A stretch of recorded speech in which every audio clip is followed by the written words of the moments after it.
Waalaikumsalam warahmatullahi wabarakatuh. Alhamdulillahi rabbil alamin. Wa usalli wa usallim ala asrafil anbiya'i wa imamil mursalin nabina Muhammadin wa ala alihi thayyibin wa ashabihi gurril mayamin. Afdhalus salati wa atammu taslim. Allahumma alimna ma yanfa'una wanfa'na bima 'allamtana وزدنا علما يا ربنا وأصلح لنا شأننا كلها ولا تكلنا إلى أنفسنا طرفة عين. Ma'asyiral ikhwah wal akhwat yang dimuliakan oleh Allah Azza wa Jalla, kita panjatkan puji syukur kehadirat Allah Tabaraka wa Ta'ala karena pada kesempatan malam yang berbahagia ini Allah Subhanahu wa Ta'ala masih pertemukan kita semuanya di dalam rumahnya yang mulia untuk sama-sama menuntut ilmu. Kita berharap semoga majelis ilmu ini Allah Subhanahu wa Ta'ala memberikan untuk kita semuanya ilmu yang bermanfaat sehingga bisa kita amalkan sebagai bekal untuk menghadap kepada Allah Azza wa Jalla. Salawat dan taslim semoga tetap tercurahkan kepada baginda Rasulullah sallallahu alaihi wasallam, kepada seluruh keluarganya, para sahabatnya dan umatnya yang setia mengikuti tuntunannya sampai hari kiamat. Ma'asyiral muslimin wal muslimat yang dimuliakan oleh Allah Azza wa Jalla, insyaallah kita lanjutkan pengajian rutin di setiap hari Selasa membahas kitab Ahkamul Janaiz yang ditulis oleh Asy-Syaikh Al-Albani rahimahullahu taala. Pada pertemuan sebelumnya kita sudah mengkaji satu bab, yaitu apa yang harus dilakukan oleh orang yang sedang sakit keras, ma yajibu 'alal marid, dan kita sudah membahas sekitar berapa poin? 12 poin. Insyaallah pada kesempatan malam ini kita akan masuk pada bab yang kedua atau fasal yang kedua, yaitu qala al-mu'allifu rahimahullah talqinul muqtadir, mentalkin orang yang sedang sakaratul maut. Di sini beliau akan membawakan beberapa poin. Kata beliau di sini, fa idza hadaratul maut fa'ala man 'indahu umurun. Apabila seseorang itu hendak meninggal dunia atau bahasa kita sakaratul maut, maka pada orang tersebut beberapa beberapa perkara yang harus diperhatikan. Ketika ada saudara kita yang sedang sakaratul maut, maka wajib bagi orang yang hadir ketika itu untuk melakukan beberapa perkara tersebut. Dan kita bisa mengetahui ada tanda-tanda orang itu sedang sakaratul maut. Bisa dilihat, bisa diketahui apakah dari pernafasannya yang sudah mulai sendat-sendat. Kalau bernafas itu hanya satu arah, hanya ke atas, ya, tidak bisa ke atas atau ke bawah, hanya ke atas, menghembus nafas ke atas saja. Maka ini diantara tanda-tanda orang itu sedang sakaratul maut. Atau tanda yang lain, kalau dia berada di rumah sakit tentu lebih jelas, karena ada alat yang sedang mendeteksi apakah jantungnya ataupun pernafasannya. Maka itu sangat jelas tanda-tanda orang itu sedang sakaratul maut. Atau dari bagian matanya, biasanya orang yang sedang sakaratul maut itu matanya akan memandang tajam, memandang kemana-mana, terutama memandang ke bagian atas atau bagian depan dengan pandangan yang sangat tajam. Disebutkan karena orang yang sedang sakaratul maut itu banyak malaikat yang hadir, ya. Dan nanti ada malaikat maut yang akan menghadiri dan dekat kepada si mayit tersebut. Maka matanya akan melihat sesuatu yang mungkin tidak dilihat oleh orang lain. Atau dari bagian tubuhnya yang terasa dingin, terutama bagian kaki, yaitu akan terasa sangat dingin seperti terkena AC dan yang lainnya. Maka ini bertanda kalau orang ini sedang sakaratul maut, karena nanti orang dicabut nyawanya itu bagian dari bawah, ya, dicabut dari bagian kepala, tapi yang tercabut itu dari bagian kakinya. Kakinya sudah tidak bernyawa, kemudian nanti naik lagi bagian perutnya, bagian jantungnya sudah tidak bernyawa, tapi masih bagian leher ke atas ini masih hidup, ya. Maka begitu sampai di kerongkongan, itu yang sering kita dengar hadis Nabi sallallahu alaihi wasallam, tobat itu tidak akan diterima ketika nyawa itu sudah melewati kerongkongan. Tapi kalau masih melewati tubuh yang lain, di bawah kerongkongan, ini masih ada kesempatan untuk bertobat kepada Allah. Pintu tobat masih terbuka. Baik, ini diantara tanda-tanda orang yang sedang sakaratul maut. Ketika ada orang yang sedang mengalami kondisi seperti ini, maka apa yang harus dilakukan oleh orang yang hadir? Apakah keluarganya atau orang yang mengunjungi orang sedang sakit tersebut? Yang pertama kata beliau, ayyulakinuhu asyahadah, yaitu mentalkinkannya dengan syahadat, yaitu la ilaha illallah. Mentalkinkannya dengan syahadat, sebagaimana liqaulihi sallallahu alaihi wasallam, sabda Nabi sallallahu alaihi wasallam, lakinu mautakum la ilaha illallah. Talkinkan orang yang akan meninggal di antara kalian dengan kalimat la ilaha illallah. Jadi ini perintah dan juga anjuran dari Rasulullah sallallahu alaihi wasallam, dan beliau mengajari kita kalimat untuk mentalkin adalah la ilaha illallah. Maka kita harus meniru kalimat tersebut. Jangan kita merubah dengan kalimat-kalimat yang lain. Apakah kalimat zikir seperti subhanallah atau Allahu akbar atau astaghfirullah. Maka yang untuk kita talkinkan seorang yang akan meninggal dunia, maka dengan menggunakan kalimat la ilaha illallah. Kenapa harus dengan kalimat la ilaha illallah?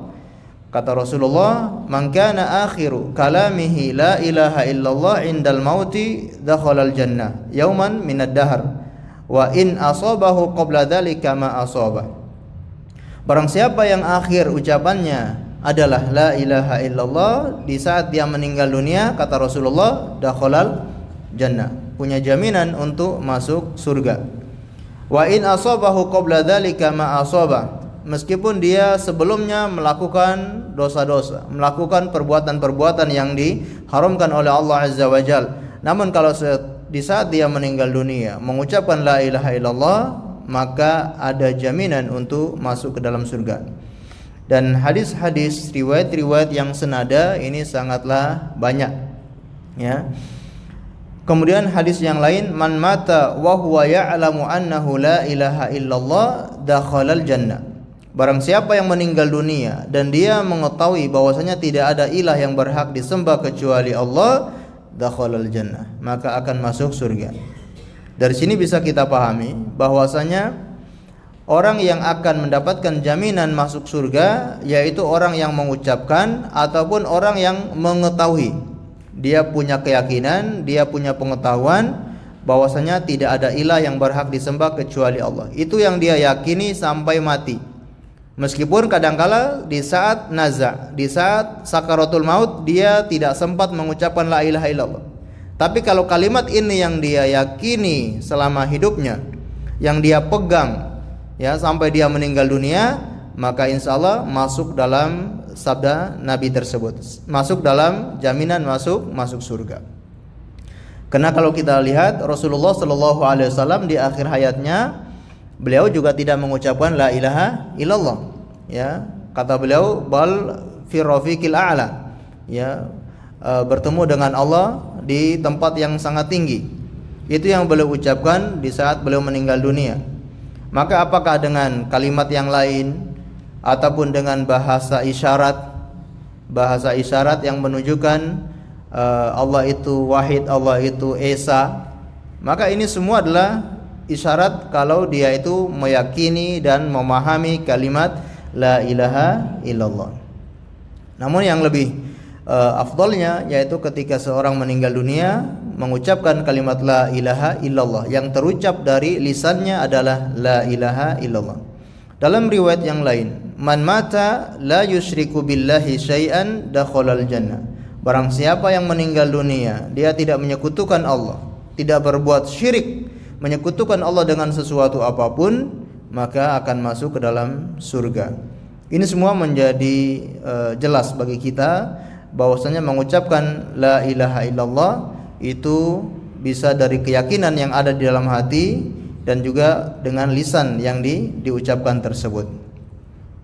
Kemudian ma'asyiral muslimin dan muslimat yang dimuliakan oleh Allah Azza wa Jal, poin berikutnya yaitu ayyad'u lahu wa la yaqulu min khudurihi illa khairan li hadisi Ummi Salamah. Baik, sebelum kita masuk pada poin ini, cara untuk mentalkin ya seorang yang hendak meninggal dunia, maka kita ya dekati mayit tersebut, kemudian kita usap badannya dengan lembut atau usap kepalanya, kita dekatkan lisan itu ke telinga bagian kanan atau mana yang lebih mudah bagi kita, apakah kanan atau kiri, mana yang lebih mudah, maka kita bisikkan di telinganya, kita katakan ucaplah la ilaha illallah, atau kita katakan ya katakan la ilaha illallah, wahai ibu baca la ilaha illallah, wahai ayah baca la ilaha illallah, wahai anak, wahai saudara baca la ilaha illallah. Ketika dia sudah mulai membaca, maka tidak perlu ditalkinkan kembali. Kalau dia sudah mengatakan la ilaha illallah, maka tidak perlu orang lain mentalkinkannya kembali. Cukup satu kali, karena yang menjadi patokan adalah terakhir kali yang dia ucapkan adalah la ilaha illallah.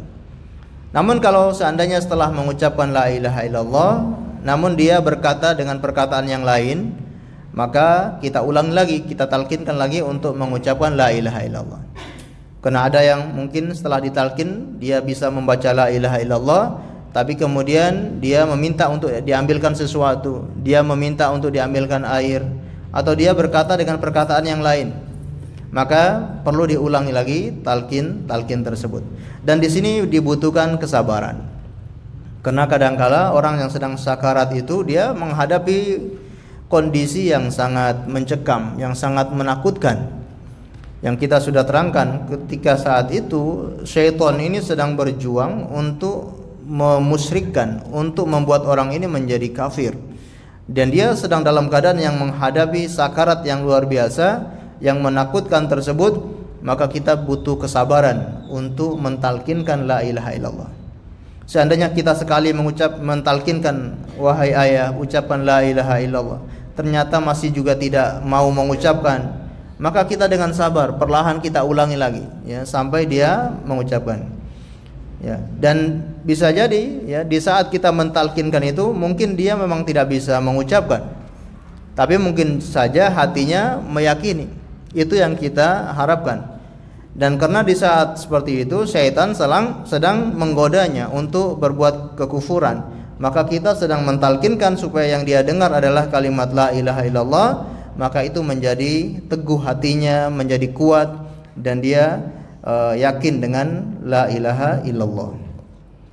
Baik, yang berikutnya yaitu ayyad'u lahu wa la yaqulu fi khudurihi illa khairan. Hendaknya orang yang hadir itu mendoakannya, dan tidaklah mereka mengucapkan kecuali perkataan-perkataan yang baik. Ketika banyak orang yang hadir dalam keadaan dia sedang sakarat, maka dianjurkan untuk mendoakan. Mendoakan seperti apa? Ya kita mendoakan supaya dia husnul khotimah. Kita mendoakan supaya dia diberi ketegaran, diberi kekuatan oleh Allah untuk bisa menghadapi sakaratul maut. Maka berdoa kepada Allah.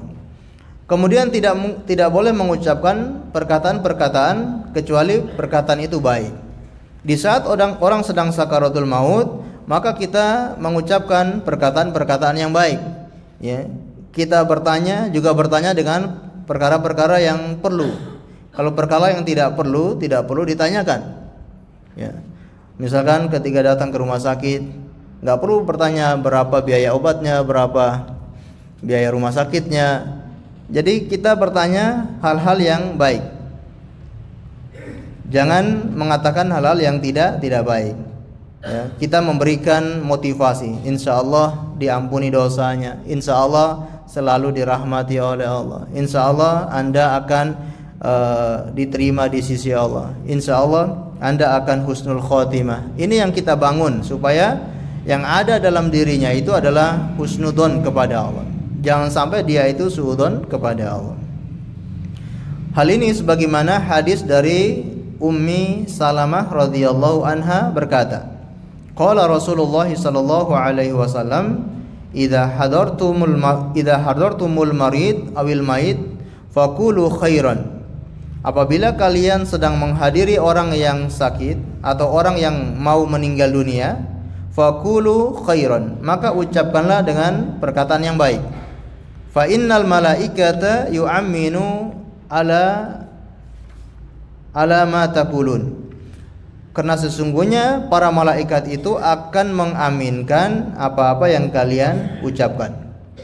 Maka di saat orang yang sedang sakaratul maut itu hadir para malaikat yang akan mengaminkan apa-apa yang diucapkan oleh orang yang sedang hadir ketika itu. Maka dianjurkan bagi orang yang hadir itu untuk selalu mengucapkan perkataan-perkataan yang baik, yang santun, ya, sambil dikasih motivasi dan yang lainnya. Baik, ini diantara poin yang kedua dan ketiga. Poin berikutnya, tadi ini poin yang apabila orang menghadiri orang yang sedang sakaratul maut, maka mentalkinkannya, kemudian mendoakan dan tidak boleh berkata kecuali yang baik.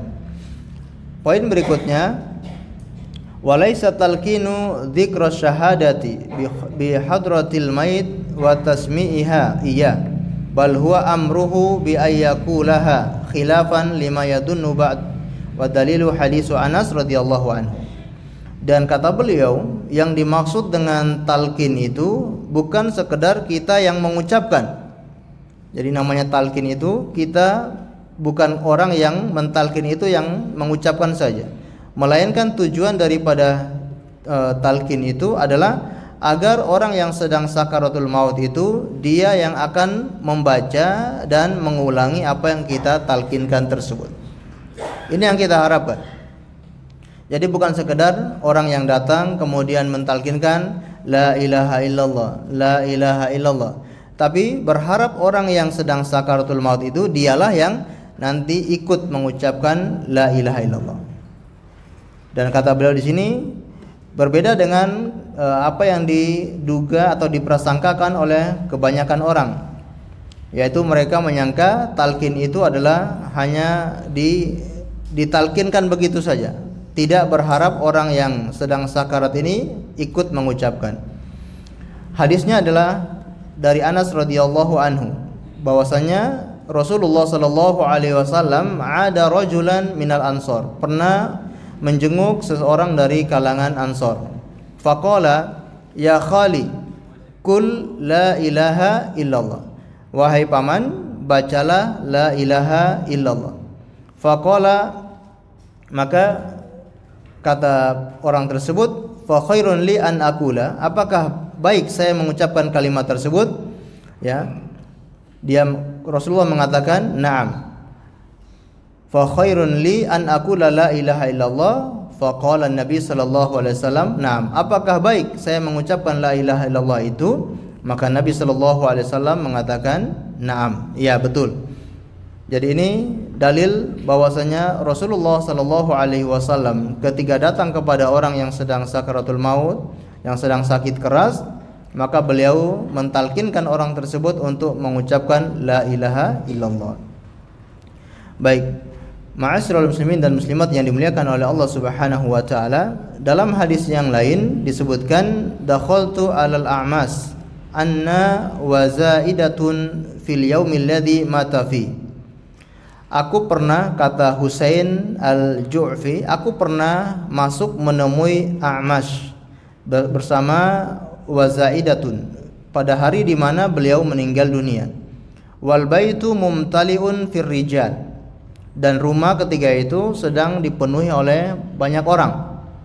Ketika ulama ini A'mash sedang sakit keras hendak meninggal dunia dan sudah banyak orang di dalam rumah tersebut. Iddakhala syekhun faqala subhanallah tarawna ar-rajula wa ma huwa fihi wa laysa minkum ahadun yulaqqinuhu.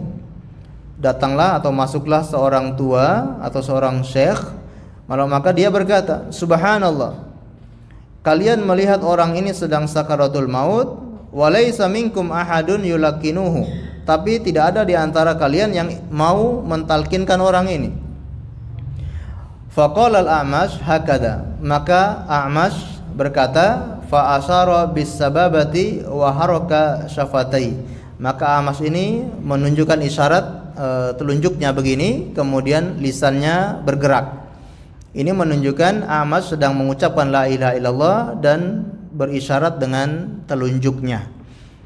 Ini yang kita jelaskan di awal, bahwasanya la ilaha illallah itu kadangkala tidak diucapkan atau tidak didengarkan oleh kita yang mentalkin.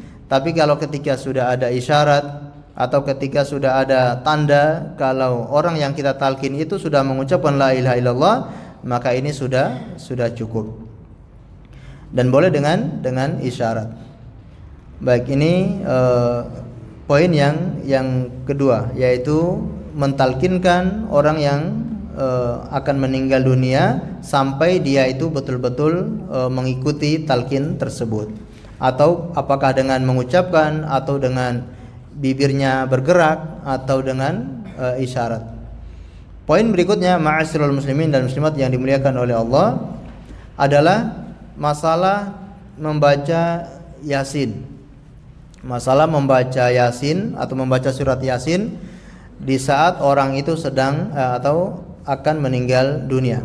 Di sini kata beliau, wa amma qira'atu surata Yasin indahu wa tawjihahu nahwal qibla falam yasihhu fihi hadithun. Dan adapun membaca surat Yasin di saat orang yang sedang meninggal atau orang yang akan meninggal dunia sedang sakaratul maut dan menghadapkan arahnya yaitu ke arah kiblat, kata beliau, falam yasihha fihi hadis. Maka hadis-hadis yang berbicara tentang hal tersebut itu tidak sahih, melainkan hadisnya adalah hadis yang dhaif yang berbicara tentang membacakan surat Yasin di saat orang sedang sakaratul maut. Namun perlu kita ingat, ma'asyiral muslimin dan muslimat yang dimuliakan oleh Allah Azza wa Jal, perkara membaca surat Yasin di saat orang akan meninggal dunia ini perkara yang mukhtalafan fi, perkara yang diperselisihkan oleh para ulama. Jumhur ulama, ya, mayoritas ulama dari mazhab Al-Hanafi dan juga Asy-Syafi'i dan Al-Hanabila berpandangan bahwasanya membaca surat Yasin itu dianjurkan. Kecuali Imam Malik rahimahullahu taala, beliau berbeda dengan pendapat jumhur. Bahkan Imam Malik mengatakan itu perkara yang makruh, perkara yang dibenci atau tidak disukai. Namun jumhur ulama mengatakan itu perkara yang dianjurkan, mustahab, bahkan termasuk yang disunahkan. Karena ada hadis dari Rasulullah sallallahu alaihi wasallam, iqra'u mautakum Yasinan. Bacalah untuk orang yang akan meninggal di antara kalian itu surat Yasin. Dan kunci ikhtilafnya para ulama adalah derajat hadis tersebut. Derajat hadis-hadis yang menganjurkan tentang membaca Yasin itu dipertentangkan, diperselisihkan oleh para ulama. Sehingga ada sebagian yang menganggap itu hadisnya sahih, maka mereka mengamalkan hadis tersebut dan mengamalkan yaitu membaca Yasin di saat orang sedang sakaratul maut. Namun para ulama yang berpandangan bahwasanya hadis tersebut adalah hadis yang dhaif, maka mereka tidak mengamalkannya. Bahkan mereka tidak menganjurkan untuk membaca surat Yasin tersebut. Termasuk pendapat yang dipilih oleh Syekhul Islam Ibnu Taimiyah rahimahullah taala adalah dianjurkan membaca surat Yasin di saat orang sedang sakaratul maut. Dan ini juga pendapat-pendapat yang dipilih oleh ulama-ulama al-mutaakhirin. Syekh Ibnu Baz rahimahullahu taala ketika ditanya dalam fatwanya beliau juga menganjurkan bagi orang yang jika menganggap hadis tersebut adalah hadis yang sahih. Dan Syekh Utsaimin rahimahullahu taala juga tidak melarang orang untuk membaca surat Yasin di saat orang sedang sakaratul maut. Namun di sana ada para ulama dan sebagian ulama yang tidak mensarankan atau tidak menganjurkan untuk membaca Yasin di saat sakaratul maut. Kalau ulama al-mutaakhirin contohnya yang kita pelajari sekarang ini, di antaranya Syekh Al-Albani rahimahullahu taala, beliau berpandangan bahwasanya hadis tersebut hadis yang dhaif, maka tidak boleh diamalkan. Maka di sini kata beliau, Wa amma qira'atu surat Yasin indahu wa tawjih nahwal qiblah falam yasihu fihi hadis. Bal kariha Sa'id ibnil Musayyib. Bahkan di sini kata beliau dibenci atau tidak disukai oleh seorang tabi'in yang bernama Sa'id ibnil Musayyib. Waqala, suatu ketika Sa'id ibnil Musayyib ini dipindahkan arah kiblatnya di saat beliau sedang sakit keras, sedang sakaratul maut, maka orang-orang memindahkan beliau untuk menghadap kiblat. Ketika beliau sadar, kata beliau, alaisal mayit imro'an musliman, bukankah orang yang akan meninggal dunia ini seorang muslim? Kenapa harus dihadapkan ke kiblat? Menurut Sa'id ibn al-Musayyib tidak perlu dihadapkan ke arah kiblat. Kenapa? Karena dia adalah seorang muslim. Ataupun ada riwayat Ani Zur'a bin Abdurrahman annahu sahida Sa'id ibn al-Musayyib fi mardi wa indahu Abu Salamah ibn Abdurrahman. Dari Zur'a bin Abdurrahman, dia pernah menyaksikan Sa'id ibn al-Musayyib ketika sakit, ya, di saat sakaratul maut, dan di sana ada seorang bernama Abu Salamah bin Abdurrahman. Faghashiya ala Sa'id, maka tiba-tiba Sa'id ibn al-Musayyib tidak sadarkan diri karena saking sakit keras menghadapi sakaratul maut sampai tidak sadarkan diri. Fa amara Abu Salamah ayyuhawwila firashahu ilal Ka'bah. Maka Abu Salamah memerintahkan untuk digeser atau dipindahkan tempat tidurnya untuk menghadap Ka'bah. Fa afaqa faqala, tiba-tiba Sa'id pun sadar, maka dia langsung berkata, hawaltum firasi, apakah kalian telah memindahkan tempat tidur saya? Faqalu na'am, maka mereka mengatakan betul. Fanadhara ila Abi Salamah faqala, maka dia pun melihat kepada Abu Salamah dan berkata, arahu bi'ilmik faqala ana amartum fa amara Sa'id ay ya'uda firasahu. Mereka berkata, siapa yang menyuruh ini? Maka Abu Salamah. Maka Sa'id ibn Musayyib memerintahkan untuk dikembalikan ke posisi yang semula. Jadi ini menunjukkan bahwa seorang tabi'in seperti Sa'id ibn Musayyib, beliau juga tidak suka untuk dipindahkan atau diarahkan ke arah kiblat di saat sedang sakaratul maut. Namun sekali lagi, ini pendapat yang diperselisihkan oleh para ulama tentang apakah membaca surat Yasin ataupun mengarahkan orang yang sedang sakaratul maut itu ke arah kiblat. Dan pendapat mutaakhirin, Syekh Ibn Baz rahimahullahu taala, ketika ditanya tentang bagaimana hukumnya menghadapkan orang yang akan meninggal itu ke arah kiblat, maka beliau mengatakan hada sunnah, ini adalah sunnah, dan seseorang itu menghadap kepada kiblat di saat hidup ataupun mati. Di saat hidup kita dianjurkan untuk menghadap kiblat, maka di saat meninggal pun dianjurkan untuk menghadap ke arah kiblat. Nah, ini pendapat Syekh Ibn Baz rahimahullahu taala. Baik, seperti apa caranya kita menghadapkan mayit atau orang yang sedang sakaratul maut itu ke arah kiblat?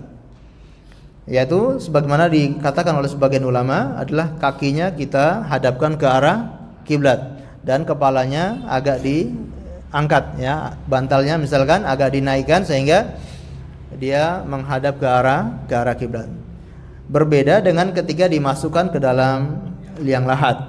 Ya, ketika dimasukkan ke dalam liang lahat, maka posisinya adalah dia berbaring di sisi kanan, kemudian wajahnya, kepalanya yang menghadap ke arah kiblat. Nah, ini kalau posisi di liang lahat. Tapi kalau posisi ketika dia sedang sakaratul maut, maka kakinya dihadapkan ke arah kiblat, kemudian kepalanya agak ditinggikan sedikit. Nah, ini pun berlaku ketika sedang sakaratul maut atau sudah sudah putus, ruhnya sudah tercabut, sudah tidak ada nyawa. Ketika sudah meninggal dunia, posisi mayat ini pun, ya, dihadapkan ke arah kiblat. Ya. Sedangkan membaca surat Yasin yang dianjurkan di sini adalah kalau kita memilih pendapat yang menganjurkan membaca surat Yasin, itu dianjurkan hanya ketika sebelum meninggal dunia. Ini yang dianjurkan oleh para ulama. Yang kita jelaskan di awal tadi, pendapat jumhur ulama, mayoritas ulama adalah membaca surat Yasin itu sebelum meninggal dunia, di saat sakaratul maut. Sedangkan setelah meninggal dunia, maka di sini tidak lagi dianjurkan membaca surat Yasin, karena tidak ada dalil sama sekali, tidak ada perintahnya untuk mengkhususkan surat Yasin ya kepada orang yang meninggal dunia. Adapun berbicara tentang apakah membaca Al-Quran itu sampai kepada mayit atau tidak, ini juga diperselisihkan oleh para ulama. Kebanyakan ulama juga mengatakan bahwasanya membaca Al-Quran itu bisa sampai kepada si mayit, termasuk yang dipilih oleh Syekhul Islam Ibnu Taimiyah rahimahullahu ta'ala. Jadi membaca Al-Quran itu bisa sampai kepada si mayit, pahalanya bisa sampai kepada si mayit. Meskipun ya tidak ada dalil yang tegas dalam masalah ini, apakah sampai atau tidak. Karena dalil yang dipakai adalah dalil qiyas dengan perkara-perkara yang lain seperti sedekah ataupun yang lainnya. Sedangkan seperti sedekah, menghajikan orang yang sudah meninggal dunia, atau mendoakan orang yang meninggal dunia, maka secara jelas ini sampai kepada si mayit. Sedangkan membaca Al-Quran, karena tidak ada hadis yang tegas ya, maka dalam perkara ini Allahu a'lam bishawab ya, seperti yang dipilih oleh Syekh Al-Albani dan yang lainnya, yaitu tidak sampai ya, qiraatul Quran itu tidak sampai kepada si mayit. Allahu a'lam bishawab. Apalagi mengkhususkan dengan surat Yasin. Nah, ini sangat tidak sesuai ya. Jadi kalau ingin meyakini kalau Al-Quran itu sampai kepada si mayit, silakan, tapi jangan khususkan dengan surat Yasin. Masih ada surat-surat yang lain. Ada surat Al-Baqarah, ada surat Al-Fil, ada surat yang lain. Jadi tidak perlu hanya surat Yasin. Nah, kenapa hanya surat Yasin? Inilah yang menjadi tanda tanya. Ya, ketika kita mengkhususkan sesuatu yang tidak ada landasannya dari Rasulullah Shallallahu Alaihi Wasallam, maka harus menunjukkan bukti atau dalil yang jelas. Allahu a'lam bishawab. Baik, ma'asyiral muslimin dan muslimat yang dimuliakan oleh Allah Azza wa Jalla. Poin berikutnya adalah wala ba'sa fi ayyahdurul muslimu wafatal kafir liya'ridul Islam alaih. Tidak mengapa bagi seorang muslim untuk menghadiri orang kafir yang sedang sakaratul maut. Ada seorang muslim menghadiri orang kafir yang sedang sakaratul maut, maka di sini kata beliau wala ba'sa, maka tidak masalah, tidak mengapa, dengan tujuan liyu'ridul Islam alaih, untuk menawarkan keislaman kepada orang tersebut. Kalau kita bisa mampu melakukan ini, maka ini yang sangat baik. Mungkin ada tetangga kita atau saudara kita, atau bahkan ada keluarga kita yang masih kafir, masih non-muslim. Maka ketika dia sedang sakaratul maut, kita dianjurkan untuk menawarkan Islam kepadanya. Wahai paman, atau wahai bibi, atau wahai kakek, silakan baca la ilaha illallah ya, silakan baca la ilaha illallah kalau berani. Ya. Nah, seperti ini yang dilakukan oleh baginda Rasulullah sallallahu alaihi wasallam kalau berani ya. Disebutkan ya dalam hadis Anas bin Malik, beliau mengatakan kana gulamun yahudiyun yakhdumun nabi sallallahu alaihi wasallam famarida. Bahwasanya ada seorang anak pemuda dari Yahudi, dia pernah atau sering membantu Rasulullah sallallahu alaihi wasallam. Famarida, suatu ketika orang ini sakit. Fa'atahu Nabi sallallahu alaihi wasallam ya'uduhu, maka Nabi sallallahu alaihi wasallam datang untuk menjenguknya. Faqa'ada 'inda ra'sihi faqala lahu, maka Rasulullah duduk di sisi kepala anak ini, kemudian berkata, aslim, wahai anak, masuklah Islam. Fanadhara ila abihi wa huwa indahu. Maka anak ini melihat ke bapaknya yang hadir ketika itu. Faqala lahu ati Abul Qasim. Ikuti Abul Qasim, ikuti Nabi Muhammad sallallahu alaihi wasallam. Fa aslama. Maka anak ini pun masuk Islam. Jadi masyaallah ya. Kalau kita punya keberanian seperti Rasulullah, silakan ya. Apalagi dia adalah orang-orang yang dekat dengan kita, orang yang akrab dengan kita, atau kita memiliki power terhadap orang tersebut. Mungkin dia masih keluarga dengan kita atau keponakan kita, dan kita punya power, ya, kita punya kita merasa punya pengaruh di situ, maka silakan kita tawarkan. Mudah-mudahan dia masuk Islam, karena kita ingin menyelamatkan orang dari neraka. Fa kharaja an-nabiy sallallahu alaihi wasallam wa huwa yaqul. Setelah Rasulullah setelah anak ini masuk Islam, maka Nabi sallallahu alaihi wasallam keluar sambil berkata, alhamdulillahilladzi anqadahu minan nar. Alhamdulillah yang telah ya menyelamatkan anak ini dari api neraka. Ya, falamma mata qala sallu ala sahibikum. Dan ketika anak ini meninggal dunia, maka Rasulullah bersabda, salatlah untuk sahabat atau saudara kalian ini. Jadi ini dianjurkan ya bagi orang yang muslim menjenguk orang yang sakarat dari orang-orang kafir. Dan kadang-kala kita melihat ya fenomena yang luar biasa ketika orang kafir itu akan meninggal dunia. Tadi kita lihat ya, orang sedang sakarat itu bermacam-macam. Ada yang cepat ya, langsung meninggal, ada yang sangat lama. Termasuk diantaranya orang-orang kafir ya.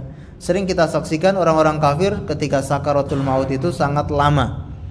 Bahkan sampai diikat ya, kakinya sampai diikat, tangannya diikat, bahkan badannya itu ditindis dengan kayu. Karena tidak diam ya, terus bergerak, bahkan berontak ya, selalu memberontak.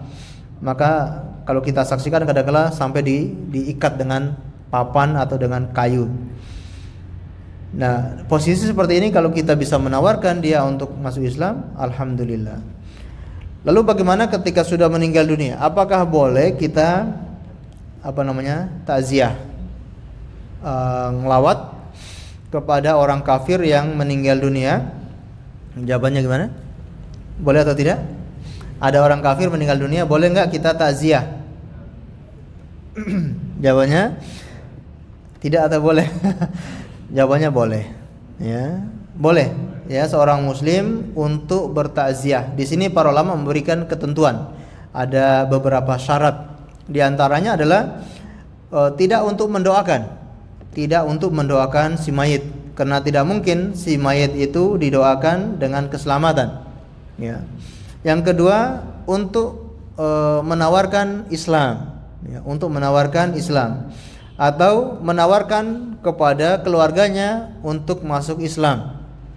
Jadi kita hadir itu supaya menunjukkan bahwasanya agama Islam itu agama yang sangat toleransi, agama yang sangat peduli kepada orang yang sedang duka. Agama Islam itu sangat peduli dengan orang yang sedang duka. Maka dia hadir di tempat duka orang kafir tersebut untuk menunjukkan bahwasanya begitulah Islam sangat mulia. Ya, dan syarat berikutnya tidak mengikuti ritual pemakamannya atau ritual apa saja yang berkaitan dengan agama mereka. Maka ini tentunya dilarang. Karena pemakaman orang kafir tentu berbeda dengan orang Islam. Apakah saat keluar dari rumah sampai di kuburan itu berbeda? Ada yang pernah nyaksikan? Di kuburan ya, itu harus ada ritual. Ya, pakai asap segala macam ya. Iya, pasti ya. Kalau pakai nyanyi-nyanyi pasti ya. Ada lilin ya, dan seterusnya. Nah, ini Kalau kita mau takziah sebatas datang menghibur ya, menghibur keluarga ini, kemudian pulang ya, selesai, tidak perlu ikut sampai ke kuburannya, karena banyak ritual-ritual keagamaan di sana. Baik, ini yang bisa kita pelajari ma'asyiral muslimin dan muslimat yang dimuliakan oleh Allah, yaitu talqin al-muqtadir, mentalkin orang yang sedang hadir, orang sedang sakaratul maut. Dan di sini ada beberapa poin yang kita pelajari, mudah-mudahan bisa bermanfaat untuk kita semuanya. Masih ada waktu sedikit, mungkin kita gunakan untuk tanya jawab. Kalau ada yang tanyakan, kami persilakan. Silakan.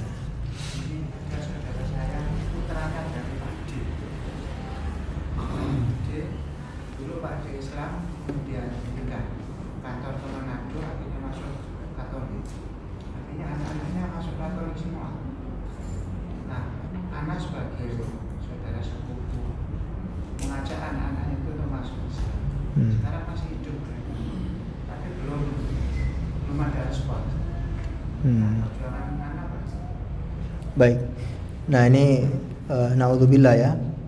Jadi iman itu kadang bisa copot, ya, kadang bisa hilang dari diri seseorang.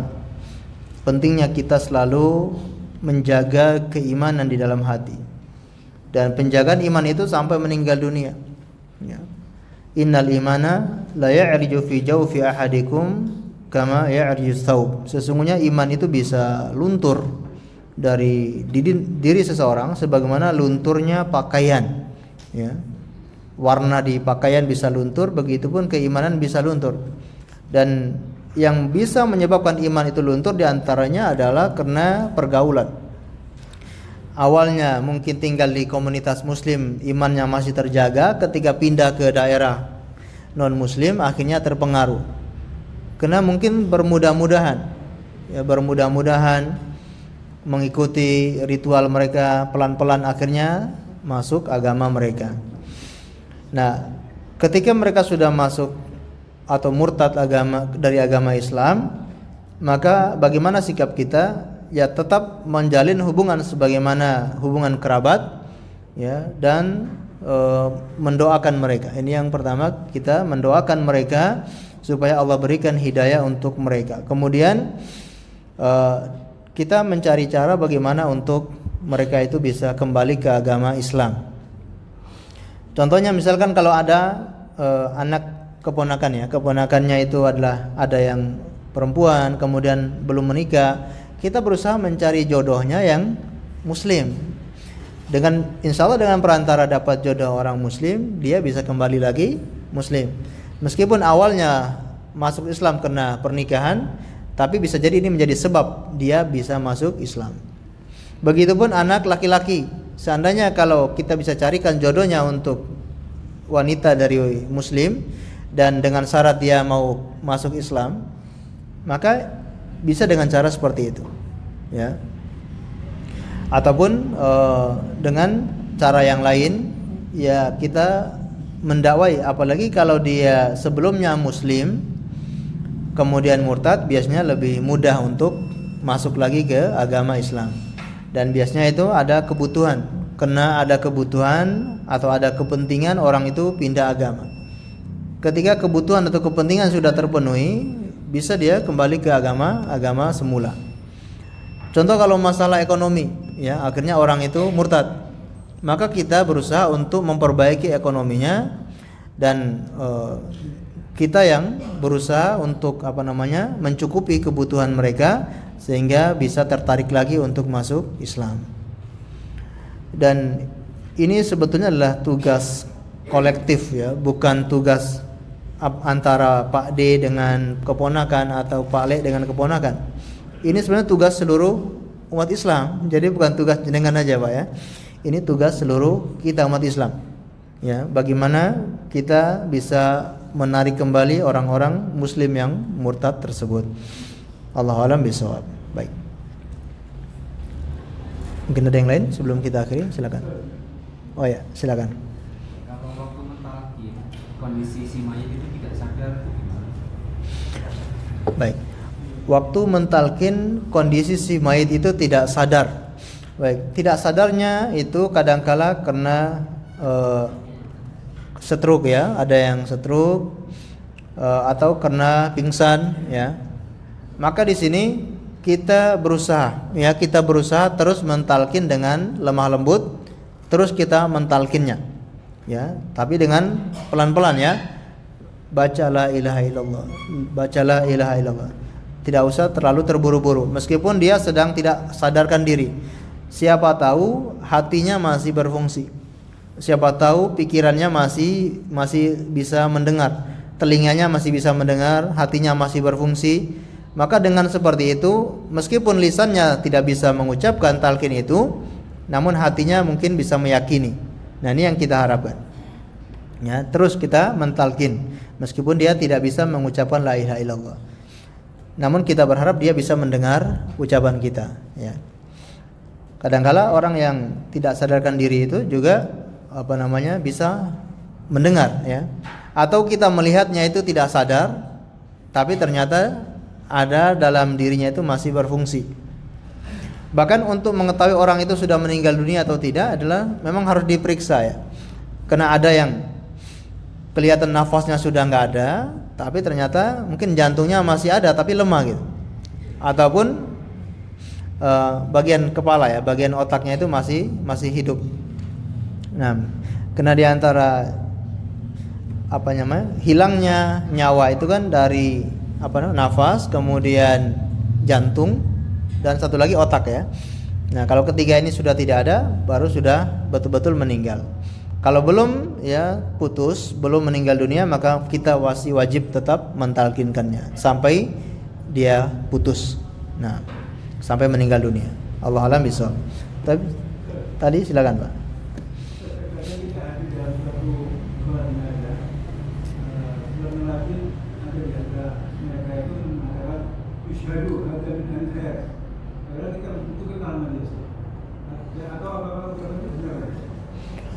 Ketika menghadiri jenazah, kemudian setelah sholat,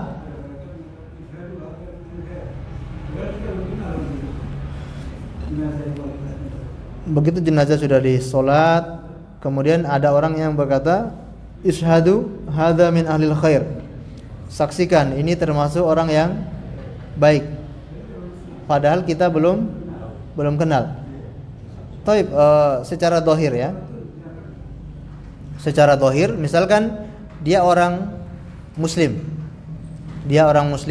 Kemudian dia juga orang yang beriman, orang yang percaya kepada Allah, percaya kepada Rasul. Maka insya Allah ini sudah menjadi persaksian kalau dia orang khair. Khair di sini bukan khair yang sempurna ya. Kita bisa tahu dari dia orang muslim, kemudian dia orang yang beriman kepada Allah dan Rasulnya, sudah cukup untuk bersaksi kalau dia itu orang khair ya. Meskipun amalan yang lainnya Allahu alam bisa hanya dia yang tahu dengan Allah Subhanahu wa taala, kita nggak tahu. Tapi yang kita persaksikan itu adalah dia orang muslim. Karena ketika orang masuk Islam itu harus bersaksi syahadat untuk memberitahukan bahwasanya dia itu orang yang sudah muslim. Nah, kita sedang menyaksikan dia itu orang muslim. Kami bersaksi dia orang Islam, bahkan di KTP-nya ada tertulis Islam, dan apalagi dia orang yang mengerjakan sholat. Nah, ini insya Allah kita bersaksi orang ini baik. Dan wala nuzaki Allahi ahad, kita tidak mentazkiyah, kita tidak merekomendasikan siapapun mendahului Allah. Kita tidak mendahului Allah dalam merekomendasikan siapapun, tapi kita bersaksi apa yang kita lihat, apa yang kita dengar. Kalau kita dengar dia seorang Islam, kita lihat dia seorang Muslim, insya Allah sudah menjadi persaksian kita. Allah alam bisawab. Baik. Yaitu Rasulullah Shallallahu Alaihi Wasallam ya, ketika menguburkan jenazah para sahabat juga memberikan persaksian ya. Mereka ini termasuk orang yang baik. Apalagi ketika orang yang punya hafalan Al-Quran itu dibedakan dengan orang yang tidak hafal Al-Quran ketika mati syahid. Ini semua bentuk persaksian ya, persaksian kepada orang yang meninggal dunia. Rasulullah bersaksi kalau orang ini orang yang baik, dia punya hafalan, dia punya amalan yang lebih daripada yang lain, kemudian lahatnya itu berbeda dengan yang biasa-biasa, yang tidak menghafal Al-Quran. Ini semua bentuk persaksian, ya. Dan kita bersaksi kalau dia itu orang Muslim, ya, kena dari zahirnya tadi, ya, dari zahirnya dia orang Muslim. Allahu a'lam bishawab. Baik, mungkin cukup sekian ya. Kita akhiri dengan membaca doa kafaratul majelis. Subhanakallahumma bihamdika asyhadu an la ilaha illa anta astaghfiruka wa atubu ilaik. Wa sallallahu ala nabiyyina Muhammad wa ala alihi washabihi wasallam. Assalamualaikum warahmatullahi wabarakatuh.